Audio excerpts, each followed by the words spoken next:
वसुधा पर आए हैं शिव वसुधा पर, संसार को स्वर्ग बनाने आए हैं शिव वसुधा पर। सुख शांति के सूर्य आए, सुख शांति के सूर्य आए, दुख के अंधियारे मिटाने आए शिव वसुधा पर, संसार को स्वर्ग बनाने आए शिव वसुधा पर।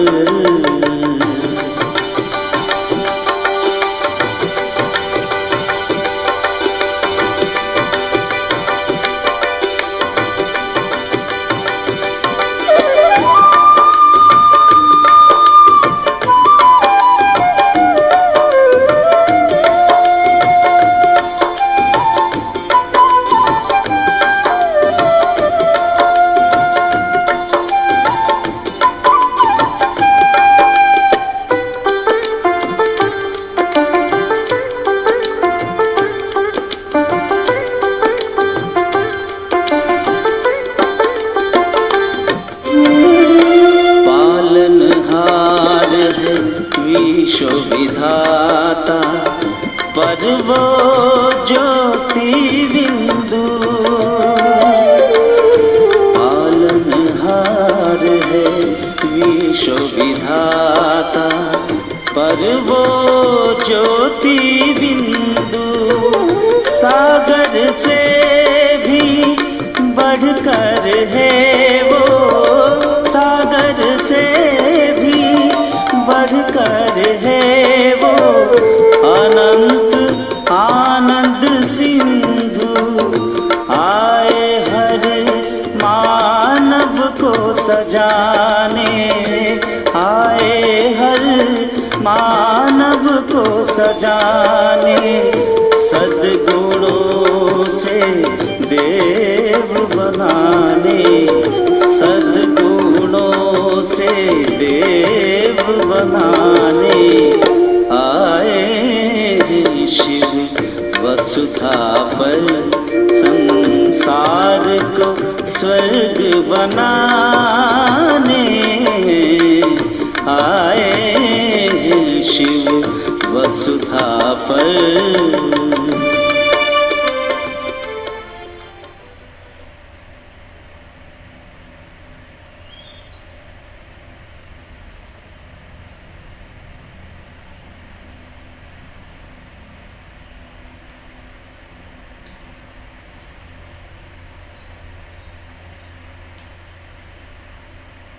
ओम शांति। सभी मिलकर 3 बारी ओम शांति करेंगे।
ओम शांति।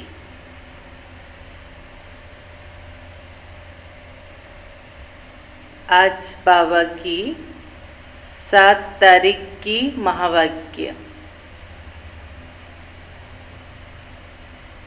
बाप दादा कहते मीठे बच्चे बाप आए हैं तुम पुरानी भक्तों को भक्ति का फल देने। बाबा क्या कह रहे हैं? बाप आए हैं तुम पुरानी भक्तों को भक्ति का फल देने।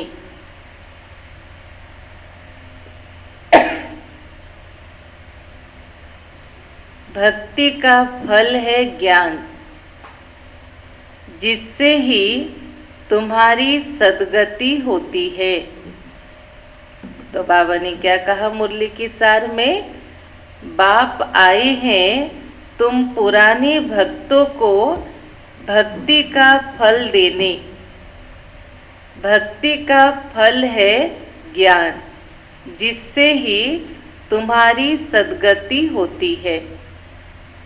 कि भक्ति मार्ग में हम सब भक्ति करते थे कि भगवान एक दिन आएगा, जरूर हमें उसका फल देगा। लेकिन उस समय बेसमझ मन को समझ नहीं था कि भगवान क्या देगा, क्योंकि हम तो भौतिक चीज़ों की आस रख के उसको याद कर रहे थे, या हम सोचते थे कि उसका हमें दीदार हो जाए, साक्षात्कार हो जाए, दर्शन हो जाए, इतना हमारी आस थी। लेकिन भगवान ने कहा कि भक्ति का फल है भगवान प्राप्ति, और भगवान प्राप्ति का अर्थ है सत ज्ञान की प्राप्ति, और सद्ज्ञान की प्राप्ति से हमारी सद्गति होती है। आज के प्रश्न।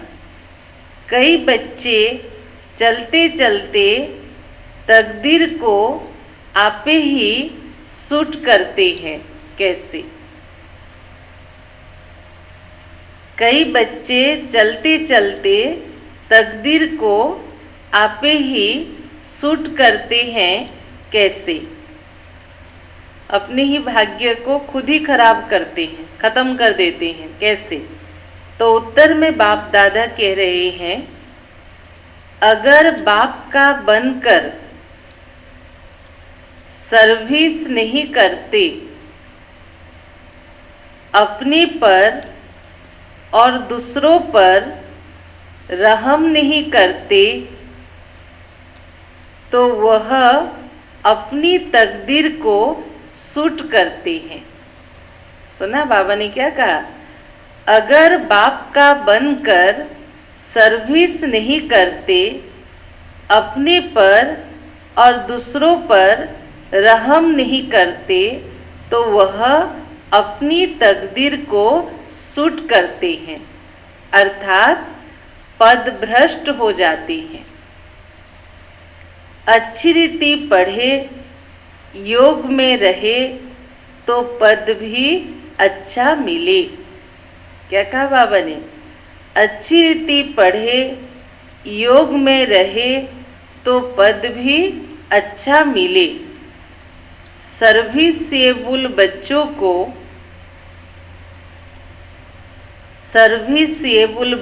को तो सर्विस का बहुत शौक होना चाहिए।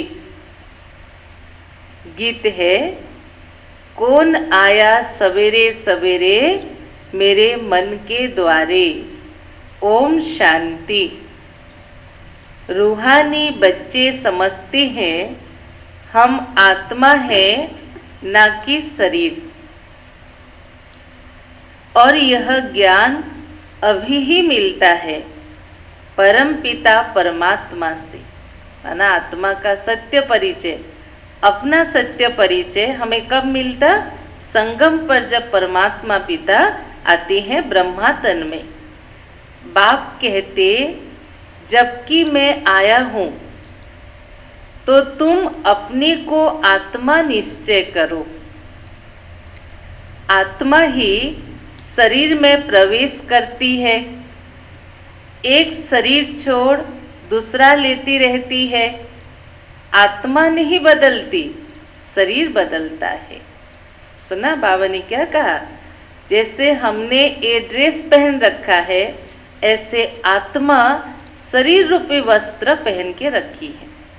आत्मा आज इस शरीर में है, कल इस शरीर को छोड़ के दूसरा शरीर लेती, जिसे हम मृत्यु कहते, लेकिन आध्यात्मिक भाषा में उसे कहते वस्त्र का परिवर्तन करना, अर्थात एक शरीर छोड़ के दूसरा लेना। आत्मा वही है पर शरीर बदलता रहता है। आत्मा तो अविनाशी है, तो अपने को आत्मा समझना है। यह ज्ञान कभी कोई दे ना सके। बाप आए हैं बच्चों की पुकार पर। यह भी किसी को पता नहीं कि यह पुरुषोत्तम संगम युग है। बाप आकर समझाते हैं मेरा आना होता है कल्प के पुरुषोत्तम संगम युग पर, जबकि सारा विश्व पुरुषोत्तम बनता है। माना परमात्मा धरती पर कब आते? जब संपूर्ण विश्व को पुरुषोत्तम बनाना होता है, श्रेष्ठ, पवित्र, मूल्यनिष्ठ बनाना होता है। इस समय तो सारा विश्व कनिष्ठ होता है, पतित है। उसको कहा जाता अमरपुरी, इसको कहा जाता मृत्यु लोक। मृत्यु लोक में आसुरी गुण वाले मनुष्य होते हैं, अमर लोक में दैवी गुण वाले मनुष्य होते हैं, इसलिए उनको देवता कहा जाता है। यहाँ भी अच्छे स्वभाव वाले मनुष्य को कहा जाता यह तो जैसे देवता समान है। कलयुग में भी जिनके स्वभाव, जिनके व्यवहार, जिनके बोल बहुत अच्छे होते, विचार बहुत अच्छे होते, तो हम क्या कहते? तो जैसे देवताई मानव है। कोई दैवी गुण वाले होते हैं, इस समय सब हैं आसुरी गुण वाले मनुष्य। 5 विकारों में फंसे हुए, तब गाते इस दुख से आकर लिबरेट करो। कोई एक सीता को नहीं छुड़ाया, बाबा ने समझाया भक्ति को सीता कहते हैं। चलो ट्रैफिक करें, फिर मुरली के इस भाव को समझेंगे।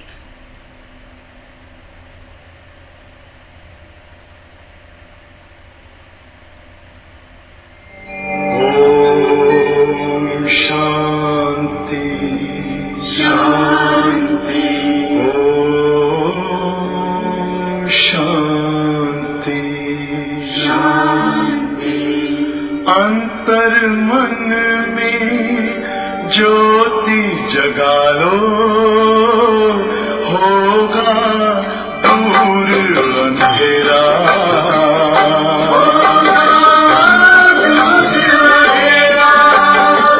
शिव का कर लो ध्यान, आ रहा पावन पुण्य सवेरा।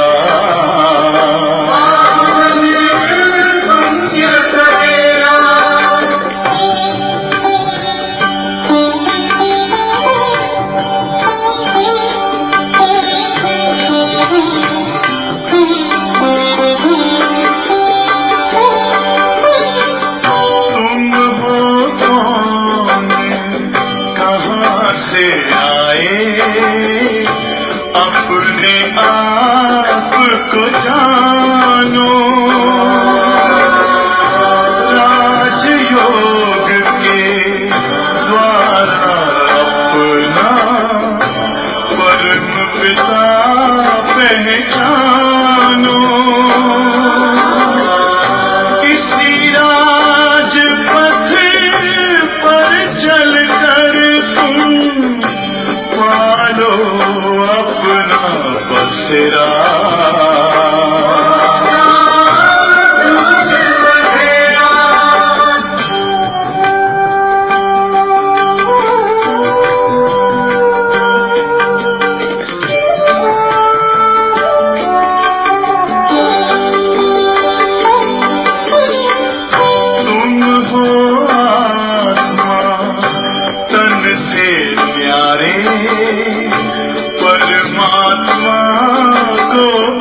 दिव्य गुणों को धारण करके योगी बनो दुलारे।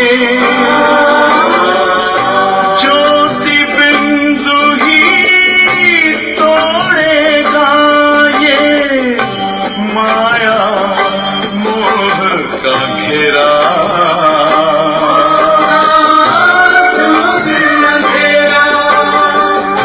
अंतर मन में ज्योति जगा लो, होगा दूर अंधेरा।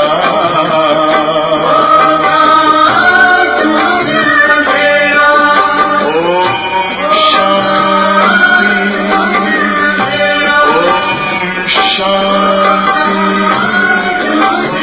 ओम शांति।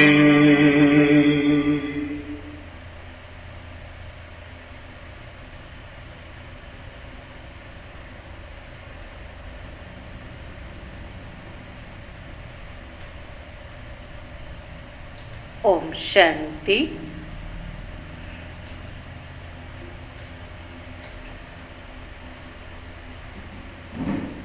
तो बाबा कह रहे थे 5 विकारों में फंसे हुए हैं, तब गाते हैं इस दुख से आकर लिबरेट करो। कोई एक सीता को नहीं छुड़ाया। बाबा ने समझाया भक्ति को सीता कहा जाता है और भगवान को राम कहा जाता है। अर्थात जो भी भक्त हैं भगवान को पुकार रहे हैं कि आके हमें इस माया के बंधन से छुड़ाओ, दुख से छुड़ाओ, तकलीफ से छुड़ाओ, हमें मुक्ति की राह बताओ। तो सारे भक्ति करने वालों को परमात्मा ने कहा वो सभी सीताएं हैं। सीता के साथ तुलना किया गया जो वर्तमान समय 5 विकार रूपी रावण की कैद में फंसी है, और परमात्मा यहाँ राम है जो सभी सीता को छुड़ाने आया है। जो भक्तों को फल देने आता है, इस बेहद के रावण राज्य में सारी दुनिया फंसी हुई है। उन्हों को लिबरेट कर राम राज्य में ले जाते हैं। रघुपति राघव राजा राम, वो त्रेता के राम की बात नहीं है, वो तो त्रेता युग में राजा थे। अभी तो सभी मनुष्य आत्माएं तमोप्रधान जर्जरीभूत अवस्था में है। तो स्वयं निराकार परम आनंद देने वाला राम धरती पर आया है सभी आत्मा रूपी सीता को माया बंधन से छुड़ाने के लिए। सीढ़ी उतरते उतरते नीचे आ गए हैं, पूज्य से पुजारी बन गए हैं। देवताएं किसी की पूजा नहीं करते, वह तो है पूज्य। फिर वह जब वैश्य शूद्र बनते हैं तो पूजा शुरू होती है। वाम मार्ग में आने से पुजारी बन जाते हैं। पुजारी देवताओं के चित्रों के आगे नमन करते हैं। तो परमात्मा क्या कह रहे, जो देवी देवता थे वो जन्म मरण के चक्र में आके साधारण मानव पुजारी हो गए। जब वो पुजारी बनते, अपनी सत्य परिचय को भूल जाते, तो अपने ही मूर्ति की जो श्रेष्ठ रूप है देवताओं की, उसी को पूजा करते, नमन करते। इस समय कोई एक भी पूज्य हो नहीं सकता। ऊंचे ते ऊंच भगवान पूज्य, फिर है सतयुगी देवताएं पूज्य। कलयुग में कोई भी पूज्य नहीं, सबसे परम पूज्य परमात्मा है जो सर्वोच्च है, और दूसरा पूज्य देवताएं हैं। इस समय तो सब पुजारी हैं। पहले पहले शिव की पूजा होती है, वह है अव्यभिचारी पूजा। वह सतो प्रधान, फिर सतो। एक शिव की पूजा करना सतो प्रधान भक्ति कहेंगे। फिर देवताओं की पूजा करना सतो भक्ति कहेंगे। फिर देवताओं से उतरकर जल की, मनुष्यों की, पंछियों आदि की पूजा करने लग पड़ते हैं। इसको भक्ति की तमोप्रधान अवस्था कहेंगे। दिन प्रतिदिन अनेकों की पूजा होने लगती है। आजकल रिलीजियस कॉन्फ्रेंस भी बहुत होती रहती, कभी आदि सनातन धर्म वालों की, कभी जैनियों की, कभी आर्य समाजियों की। बहुतों को बुलाते हैं क्योंकि हर एक अपने धर्म को ऊंचा समझते हैं। हर एक धर्म में कोई ना कोई विशेष गुण होने के कारण वह हर एक धर्म में कोई ना कोई विशेष गुण होने के कारण वह अपने हैं, क्योंकि हर एक अपने धर्म को ऊंचा समझते हैं। बाबा क्या कह रहे हैं, देखो कि सभी धर्म में कोई ना कोई विशेष गुण जरूर है। जैसे जीसस क्राइस्ट ने क्या सिखाया, मानव को प्रेम करना सिखाया। गुरु नानक ने सेवा भाव सिखाया। सनातन धर्म वालों ने परमात्मा के साथ संबंध जोड़ना सिखाया। जैनियों ने त्याग सिखाया। तो हर एक धर्म में कुछ ना कुछ विशेषता है, इसलिए सभी धर्म अपने धर्म को दूसरे धर्म से ऊंचा समझते हैं। 5-7 वैरायटी होगी। अच्छा, एक लाइन मिस हुआ। हर एक धर्म में कोई ना कोई विशेष गुण होने के कारण वह अपने को बड़ा समझते हैं। जैनियों में भी किस्म किस्म के होते, 5-7 वैरायटी होगी। उनमें फिर कोई नंगे रहते, नंगे बनने का अर्थ नहीं समझती। माना भगवानुवाच नंगे अर्थात तुम अशरीरी आए थे, अशरीरी बनकर जाना है। यह है अर्थ। शरीर रूपी वस्त्र लेके नहीं आए थे और ना ही शरीर रूपी वस्त्र लेके तुमको जाना है। इसके भाव को नहीं समझ के शरीर को कपड़ा नहीं पहनाना, ये वो लोग अशरीरी समझते हैं। ये गलत है। वह फिर कपड़े उतार कर ऐसे रहते। भगवानुवाच के अर्थ को किसी ने समझा नहीं। अशरीरी आए थे, अशरीरी होके जाना है। ना तुम शरीर लेके आए थे, ना तुम्हें शरीर लेके जाना है। शरीर तुम्हें यहाँ मिला है, यहाँ धरती पर ही छोड़कर जाना है। इतने अर्थ को नहीं समझते। बाप कहते तुम आत्माएं यहाँ यह शरीर धारण कर पाठ बजाने आई हो, फिर वापिस जाना है। इन बातों को तुम बच्चे समझते हो। आत्मा ही पाठ बजाने आती है। झाड़ वृद्धि को पाता रहता है। नए नए किस्म के धर्म इमर्ज होते रहते, इसलिए इनको वैरायटी नाटक कहा जाता। वैरायटी धर्मों का झाड़ है। इस्लामी देखो कितने काले, उन्हों की भी बहुत ब्रांचेस निकलती है। मोहम्मद तो बाद में आए, पहले इस्लामी थे। मुसलमानों की संख्या बहुत है। अफ्रीका में कितने साहूकार हैं। सोने हीरो की खानियां हैं। जहां बहुत धन देखते उस पर चढ़ाई कर धनवान बनते हैं। भारत में भी मुसलमान आए, अंग्रेज आए। क्यों आए? क्योंकि उस समय हमारा भारत देश बहुत धनवान था, भरपूर था।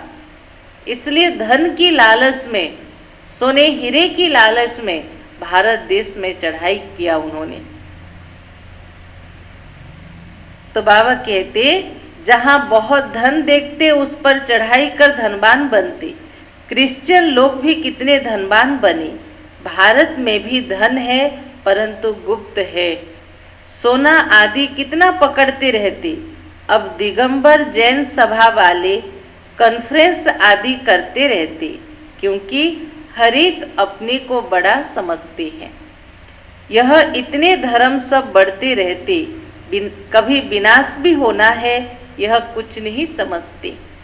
सब धर्मों में उच्च तो तुम्हारा ब्राह्मण धर्म है, क्योंकि सबसे पहली बात कि ब्राह्मण धर्म स्वयं परमात्मा ने संगम युग में आके स्थापित किया है, जिसका दुनिया में किसी को पता नहीं। कलयुगी ब्राह्मण भी बहुत हैं, परंतु वह है कुक वंशावली ब्राह्मण। प्रजापिता ब्रह्मा के मुक वंशावली ब्राह्मण, वो तो सब भाई बहन हैं। अगर वह अपने को, लौकिक ब्राह्मण के लिए बाबा कह रहे हैं, अगर वह अपने को ब्रह्मा की औलाद कहलाते तो फिर आपस में भाई बहन होते ना, फिर शादी कर ना सके भाई बहन।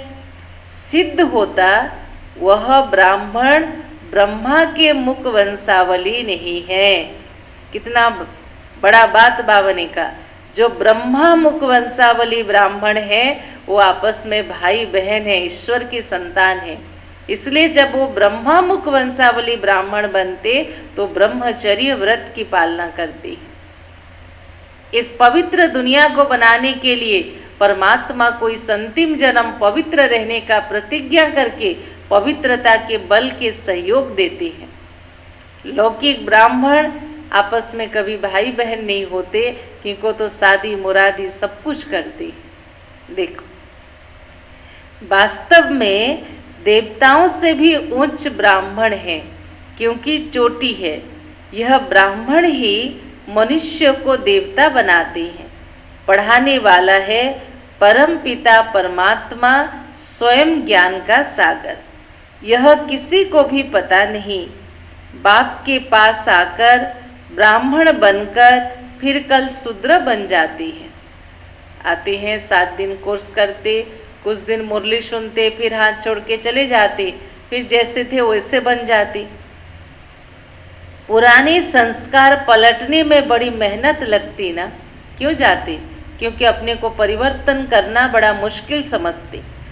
अपने को आत्मा निश्चय कर बाप से बरसा लेना है। रूहानी बाप से रूहानी बच्चे ही बरसा लेंगे। बाप को याद करने में ही माया विघ्न डालती है। बाप कहते हाथ कारडे दिल यारडे, हाथ से कर्म करो और दिल से परमात्मा को याद करो। यह है बहुत सहज।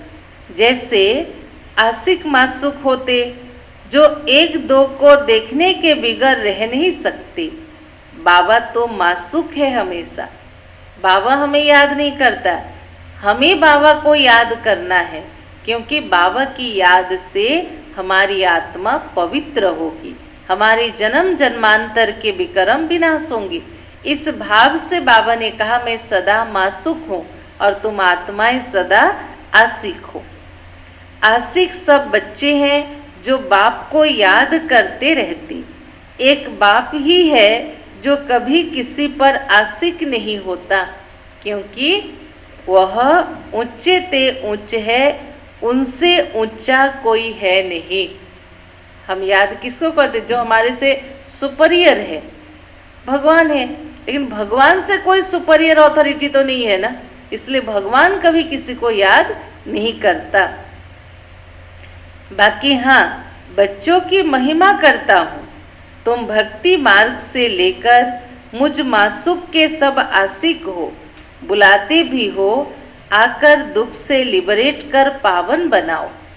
तुम सब हो ब्राइड्स, सजनिया, मैं हूँ ब्राइड ग्रूम, साजन।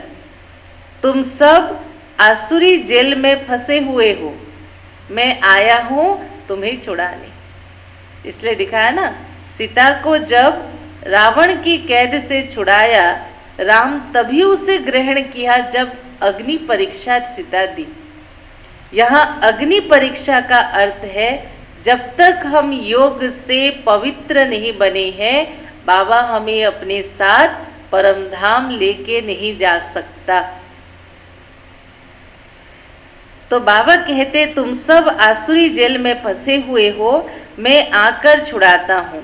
यहाँ मेहनत बहुत है। क्रिमिनल आई धोखा देती है, सिविल आई बनने में बड़ी मेहनत लगती है।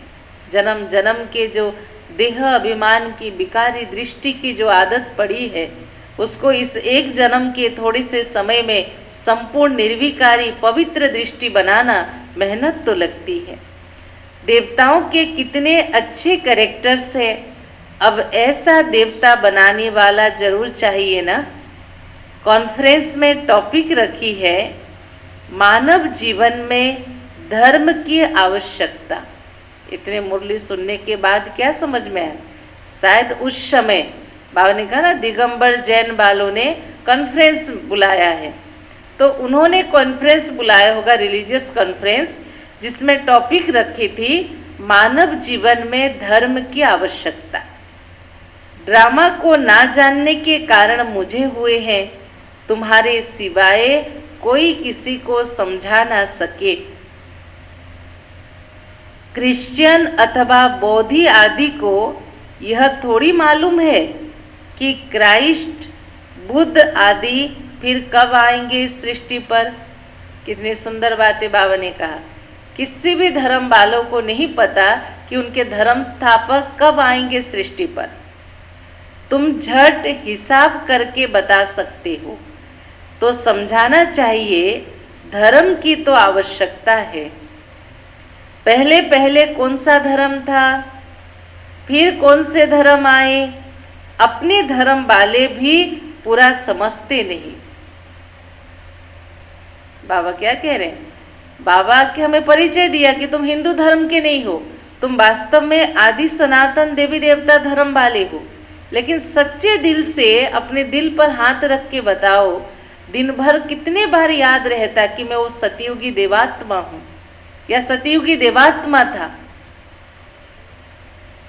जब हम अपने को संपूर्ण निश्चय बुद्धि होके स्वीकार नहीं करेंगे कि मैं ही सतयुगी देवात्मा थी या था, तब तक हम औरों को कैसे उस नशे से समझा सकेंगे। तो इसका कारण क्या है? बाबा कहते योग नहीं लगाते। बाप के साथ वर्षा, जितना बाबा से योग होगा उससे क्या प्राप्ति हो रही है वो उतना याद रहेगा। योग बिगर ताकत नहीं आती, जोहर नहीं आता। बाप को ही ऑलमाइटी अथॉरिटी कहा जाता है। तुम कितना ऑलमाइटी बनते हो, विश्व के मालिक बन जाते हो। तुम्हारे राज्य को कोई छीन ना सके। उस समय और कोई खंड होते नहीं, अभी तो कितने खंड हैं। यह सृष्टि चक्र कैसे फिरता है? 5000 वर्ष का यह चक्र है, बाकी सृष्टि लंबी कितनी है वह थोड़ी माप सकते हो। माना बाबा क्या करे, चक्र पूरा होने में 5000 वर्ष लगता, पर ये पृथ्वी कितनी बड़ी है, इसकी कितनी लंबाई है, कितनी चौड़ाई है। तो बाबा कहते ये तो बहुत बड़ा है ना, पर चक्र 5000 वर्ष का है।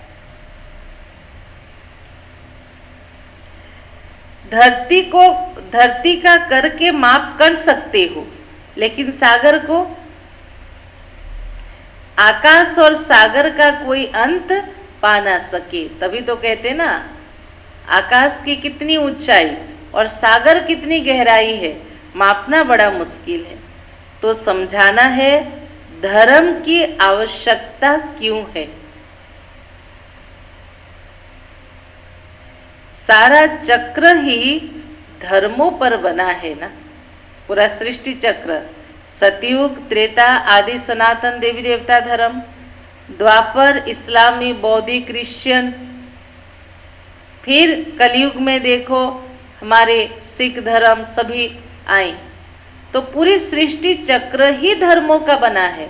तो धर्म की तो आवश्यकता है ही, क्योंकि धर्म के कारण इंसान संस्कारित बनता है। धर्म के कारण उसमें भक्ति भावना आती है। धर्म के कारण वो ईश्वर अनुगामी बनता है, ईश्वर को पाने का प्रयास करता है। तो सारा चक्र ही धर्मों पर है। यह है वैरायटी धर्मों का झाड़। यह झाड़ है अंधों के आगे आईना। माना बाबा कहे कि अगर कोई पूछे प्रश्न धर्म के बारे में कुछ भी, या हमारा धर्म बड़ा, वो धर्म बड़ा, कुछ भी मन के प्रश्न हो, उनको लेके कल्प वृक्ष के चित्र के सामने खड़ा कर दो और बोलो ये सारा संसार एक वृक्ष के समान है और इस वृक्ष का जो बीज रूप है वो स्वयं परमात्मा है और उसी परमात्मा से ये सारा संसार बना हुआ है। इसलिए हम सब ईश्वर के संतान हैं, ना कोई छोटा ना कोई बड़ा, सब आत्मा के नाते भाई भाई, शरीर के नाते भाई और बहन हैं। तुम अभी बाहर सर्विस पर निकले हो, आहिस्ते आहिस्ते तुम्हारी वृद्धि होगी। तूफान लगने से बहुत पत्ते गिरते भी है ना, और धर्मों में तूफान लगने की बात नहीं है, उनको तो ऊपर से आना है। यहाँ तुम्हारी स्थापना बड़ी वंडरफुल है। बाबा ने बहुत सुंदर कंपैरिजन दिया। और धर्मों में तूफान नहीं लगते, इसका अर्थ है कि उनके धर्म स्थापक परमधाम से आते हैं धरती पर अपने धर्म की स्थापना करने। उनके पीछे पीछे उनके धर्म की आत्माएं भी परमधाम से आते हैं धरती पर अपना पाठ बजाने। लेकिन आदि सनातन देवी देवता धर्म स्थापन करने में तूफान भी आते और मेहनत भी लगता। क्यों? पहली बात तो हम सब भूल गए हैं कि हम देवता कुल के आत्मा थे, और दूसरा हम साधारण रूप में इस समय हैं और पृथ्वी के कोने कोने बिखरे हुए हैं। तो ये 800 करोड़ आबादी में 33 करोड़ देवता आत्मा को ढूंढना, उनको रियलाइज कराना, उन्हें पुनः स्मृति दिलाना, मेहनत तो लगेगी ना। यहाँ तुम्हारी स्थापना बड़ी वंडरफुल है। पहले पहले बाले भगत जो है उनको ही आकर भगवान फल देता। क्या देता? अपने घर ले जाने, अपने घर ले जाने का बुलाते हैं। हम आत्माओं को अपने घर ले जाओ। यह किसी को पता नहीं कि बाप स्वर्ग का भी राज्य भाग्य देते हैं। संसार में सभी मनुष्य आत्माएं भक्ति करते हैं, भगवान को पुकारते हैं सिर्फ मोक्ष पाने के लिए, मुक्ति पाने के लिए, लेकिन किसी को पता नहीं कि भगवान जीवन मुक्ति भी देते हैं। सन्यासी लोग तो सुख को मानते नहीं, वो चाहते हैं मोक्ष। मोक्ष को बरसा नहीं कहेंगे। खुद शिव बाबा को भी पाठ बजाना पड़ता है, फिर इस संसार में किसी को मोक्ष कैसे मिलेगा? जो निर्बंधन है उसको भी संसार के बंधन में आना पड़ता है, संसार को पति से पावन बनाने के लिए, सभी को मुक्ति देने के लिए। तो फिर संसार में और आत्माओं को मुक्ति कैसे मिल सकता? तुम ब्रह्मा कुमार कुमारियाँ अपने धर्म को और सबके धर्म को जानते हो, तुमको तरस पड़ना चाहिए, चक्र का राज समझाना चाहिए। बोलो, तुम्हारे धर्म स्थापक फिर अपने समय पर आएंगे। समझाने वाला होशियार चाहिए, तुम समझा सकते हो। हर एक को सतो प्रधान से सतो रजो तमो में आना ही है।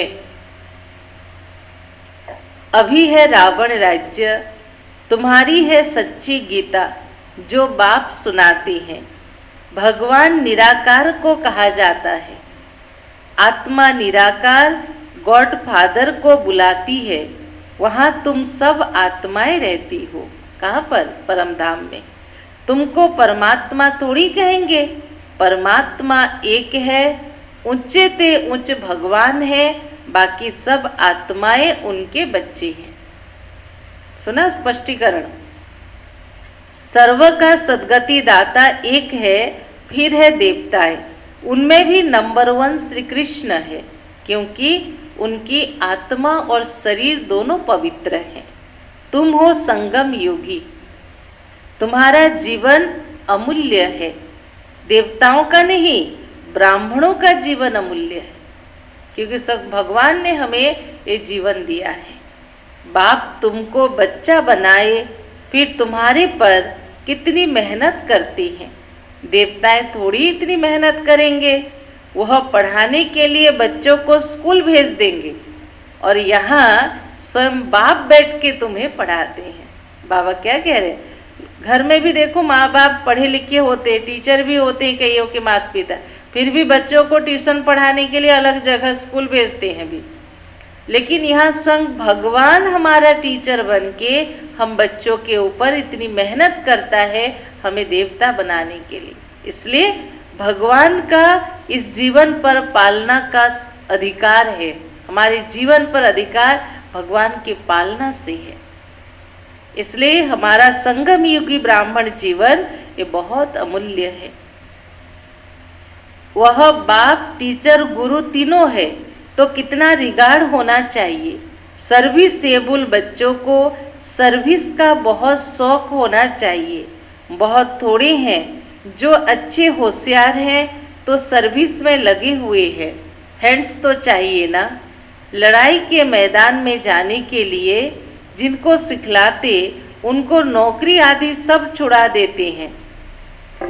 उन्हों के पास लिस्ट रहती, फिर मिलिट्री को कोई रिफ्यूज कर ना सके कि हमें मैदान में नहीं जाना है। जो बाबा कहते, जो मिलिट्री वाले होते, खास करके आर्म फोर्स होते, उनको ऐसे ट्रेनिंग दी जाती है कि जब लड़ाई हो तो उनको जाना है, कोई रिफ्यूज नहीं कर सकता। ड्रिल सिखलाते हैं कि ज़रूरत पर बुला लेंगे, रिफ्यूज करने वाले पर केस चलाते हैं। यहाँ वो बात नहीं है। यहाँ तो फिर जो अच्छी रीति सर्विस नहीं करते वो खुद अपना पद भ्रष्ट करते हैं। सर्विस नहीं किया गोया आप ही अपने को सूट किया, अर्थात अपने भाग्य को खुद खराब किया। पद भ्रष्ट हो जाता, अपनी तकदीर को सूट कर देते। अच्छी रीति पढ़े, योग में रहे तो अच्छा पद मिले। अपने पर रहम करना होता है। अपने पर करे तो दूसरे पर भी करे। बाप हर प्रकार की समझानी देते रहते हैं। यह दुनिया का नाटक कैसे चलता है, राजधानी कैसे स्थापन होती है, इन बातों को दुनिया नहीं जानती। अब निमंत्रण तो मिलते हैं, 5-10 मिनट में क्या समझाएंगे। उस समय कॉन्फ्रेंस में शायद बाबा के बच्चों को भी मिलाए निमंत्रण और समय दिया होगा। 5-10 मिनट टाइम एजेंडा बना हुआ रहता है ना, तो 5-10 मिनट में क्या समझाएंगे। 1-2 घंटा दे तो समझा सके। ड्रामा को बिल्कुल जानते नहीं। पॉइंट्स अच्छी जहाँ तहाँ लिख देनी चाहिए। जब अच्छी पॉइंट आती है मुरली में तो नोट करके रखो, बाबा कहता, परंतु बच्चे भूल जाते हैं। बाप क्रिएटर भी है, तुम बच्चों को क्रिएट करते हैं, अपना बनाया है। डायरेक्टर बन डायरेक्शन भी देते हैं, श्रीमत देते हैं और फिर एक्ट भी करते हैं, अर्थात ज्ञान सुनाते हैं। यह भी उनकी ऊंचे ते उच्च एक्ट है ना। हमें आकर जो आत्मा परमात्मा का, सृष्टि के आदि मध्य अंत का ज्ञान देते, ये परमात्मा की एक्ट है। ड्रामा के क्रिएटर, डायरेक्टर और मुख्य एक्टर को ना जाना तो क्या ठहरा। अच्छा, मीठे मीठे सिखिलधे बच्चों प्रति माता पिता बाप दादा का याद प्यार और गुड मॉर्निंग। रूहानी बाप की रूहानी बच्चों को नमस्ते। हम रूहानी बच्चों की रूहानी बाप दादा को पदम गुणा नमस्ते नमस्ते। Om Shanti, Om Shanti, good morning. धारणा के लिए मुख्य सार। इस अमूल्य जीवन में पढ़ाने वाले टीचर का, इस अमूल्य जीवन में पढ़ाने वाले टीचर का बहुत बहुत रिगार्ड रखना है। सुना, मोस्ट इम्पोर्टेंट पॉइंट। इस अमूल्य जीवन में पढ़ाने वाले टीचर का बहुत बहुत रिगार्ड रखना है। पढ़ाई में अच्छा होशियार बन,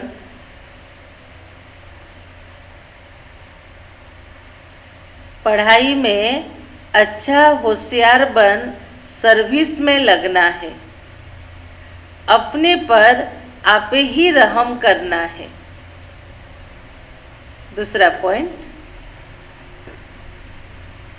अपने आप को सुधारने के लिए सिविलाइज्ड बनना है। अपने आप को सुधारने के लिए सिविलाइज्ड बनना है। अपने कैरेक्टर सुधारने हैं। मनुष्यों को देवता बनाने की सेवा करनी है।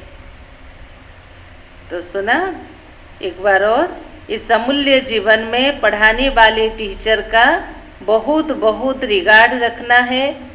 पढ़ाई में अच्छा होशियार बन सर्विस में लगना है। अपने ऊपर आपे ही रहम करना है। अपने आप को सुधारने के लिए सिविलाइज्ड बनना है। अपने कैरेक्टर सुधारनी है। मनुष्य को देवता बनाने की सेवा करनी है। आज की वरदान, वरदान है संकल्प और बोल के विस्तार को, संकल्प और बोल के विस्तार को सार में लाने वाले अंतर्मुखी भव। विस्तार सुनेंगे। व्यर्थ संकल्पों के विस्तार को समेटकर सार रूप में स्थित होना, अर्थात मुख के आवाज के व्यर्थ को समेटकर समर्थ अर्थात सार रूप में ले आना, यही है अंतर्मुक्ता। अंतर्मुक्ता माना क्या?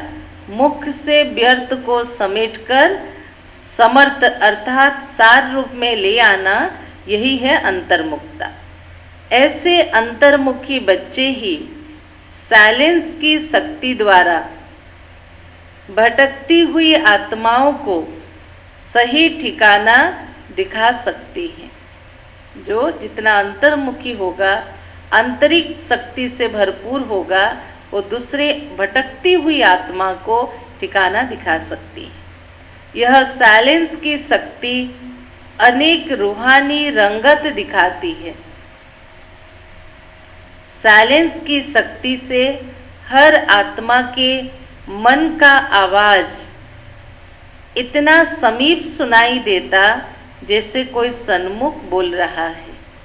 बहुत सुंदर बात है।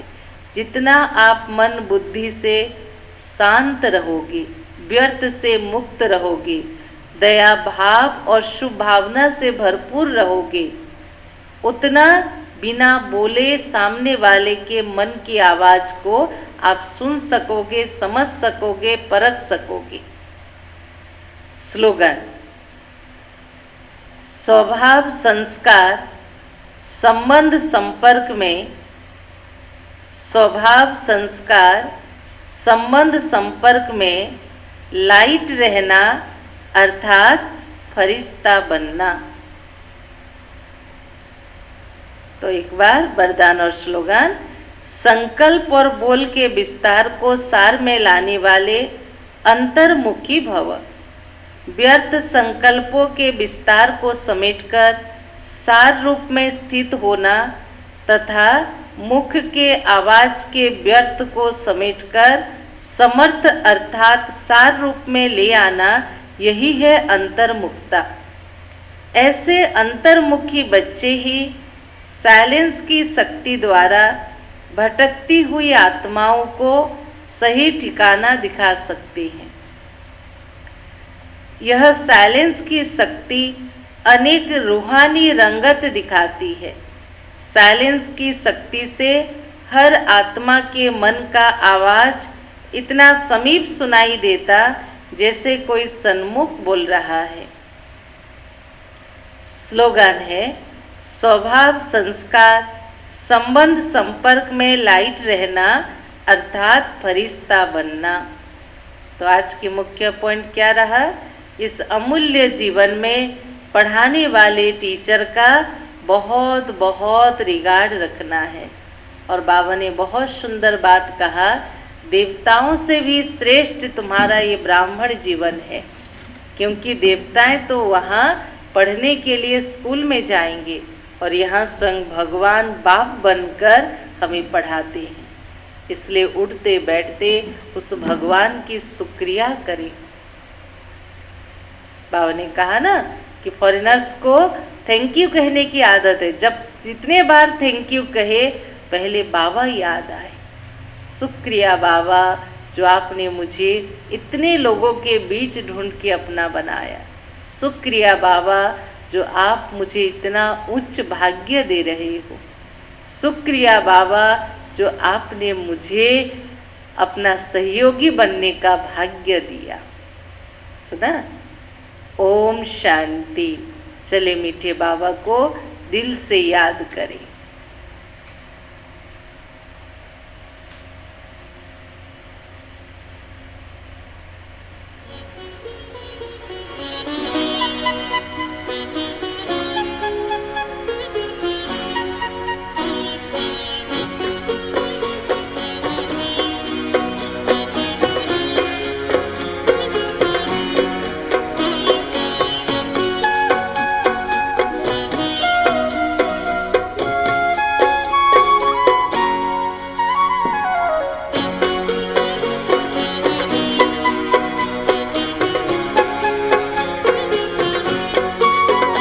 चरणों में जगह मांगी थी, हमें दिल में बसा लिया। चरणों में जगह मांगी थी, हमें दिल में बसा लिया। थे एक नजर के प्यासे, नजरों में समा लिया। आपका शुक्रिया, आपका शुक्रिया, आपका शुक्रिया, आपका शुक्रिया।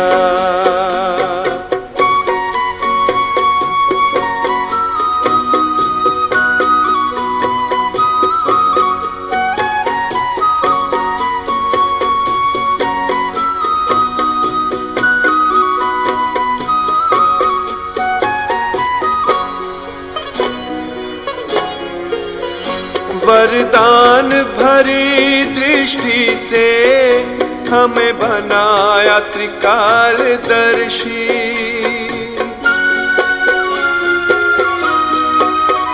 वरदान भरी दृष्टि से हमें बनाया त्रिकालदर्शी।